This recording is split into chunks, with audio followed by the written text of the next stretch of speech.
There are three things that we all have to do while living here on earth. Two of those three things are pretty well known. First, we have to be born, and we will all eventually die. But what about the time in between being born and dying? This is the third thing we have to do: live. From the time that we are born until we become legal age, we have limited input in our lives. But once we near adulthood, we realize that how we live our lives, and for the purpose of this discussion, where we live and what we live in is purely our decision.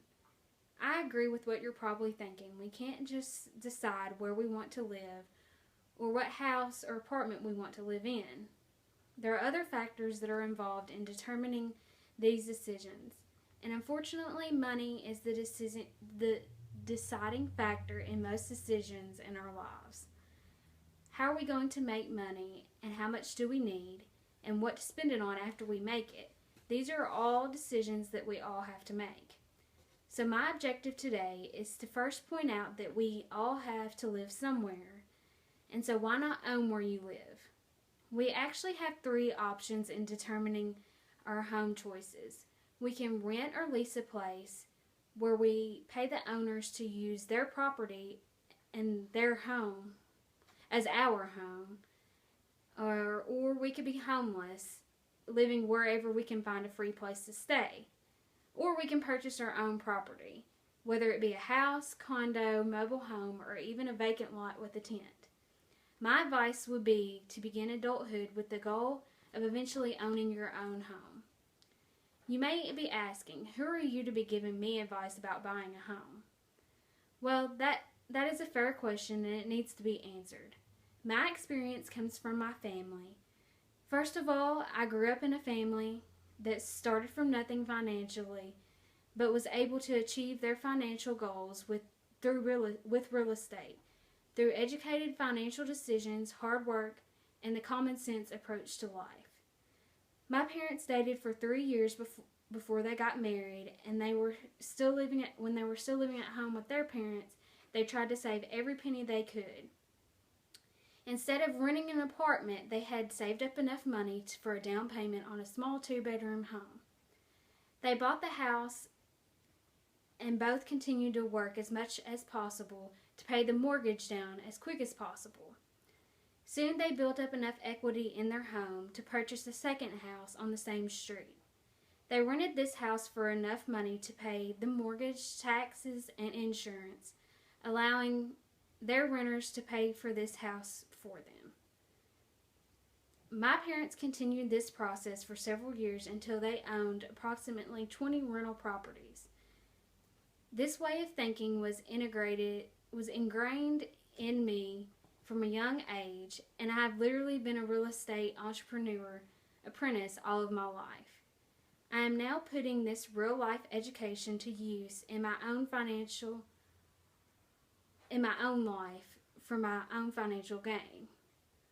The financial process I am describing to you is not a get-rich-quick real estate scheme. It takes patience, budgeting, and learning from mistakes both from your own and others, but is definitely a proven way to build long-term wealth.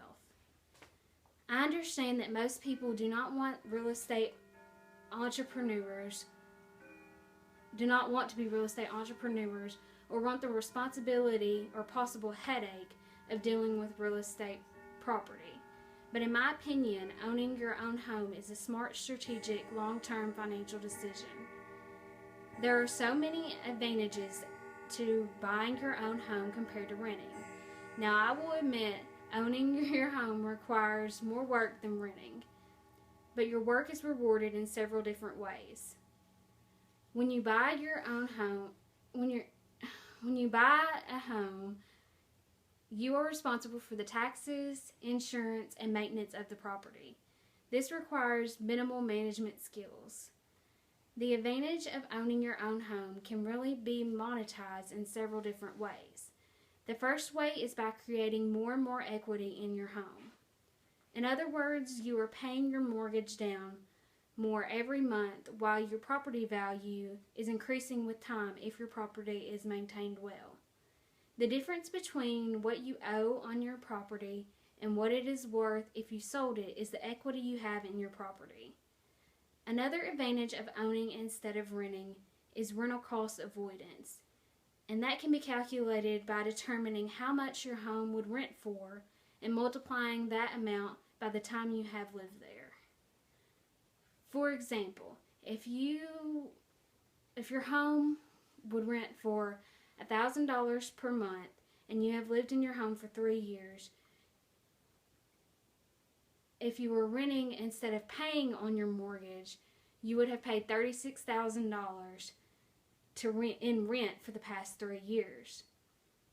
That $36,000 would be gone. You would have paid $36,000 to live in a house that you could have been paying $36,000 towards your mortgage, which would be the same as saving $36,000 minus the cost of your property taxes, homeowner's insurance, and mortgage interest. These costs vary based on which state, county, or city you live in, but the cost is minimal compared to the rental cost of $36,000. I am not completely against renting in certain situations. If someone is living temporarily in an area, or they don't plan on living in that area long term, it would probably make more sense to rent. But if you plan on staying in the same general area, you are always better off to buy if you can financially afford it. Make no mistake about it, home ownership requires responsibility and commitment, not only to others but to yourself. Most people who decide to buy a house, especially their first home, have to borrow money from a bank or mortgage company. This is usually a long-term financial commitment that must be upheld in order to continue to keep ownership of the property and maintain a positive credit history. Why is it important to have a good credit history? Well, it's not important if you don't need to borrow money to buy something, but most people in general that don't have a good credit history usually don't have enough financial integrity to have saved the money to make a major purchase. So maintaining a good credit history is vital in your own financial future. Whether to buy or rent is each individual's own decision to make. Let's face it, the financial world needs both in order to thrive. My purpose in trying to persuade others that ownership is a better long-term financial decision is purely for selfish reasons.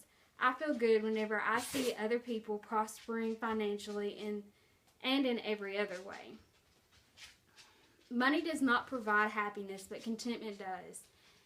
The way that we find contentment in this life is when we make the correct financial decisions that remove money and financial worries from our lives. It takes time, patience, hard work, and commitment, but it is truly worth it to experience the joy and contentment that home ownership can provide. If not, we spend our whole lives paying for someone else's financial contentment.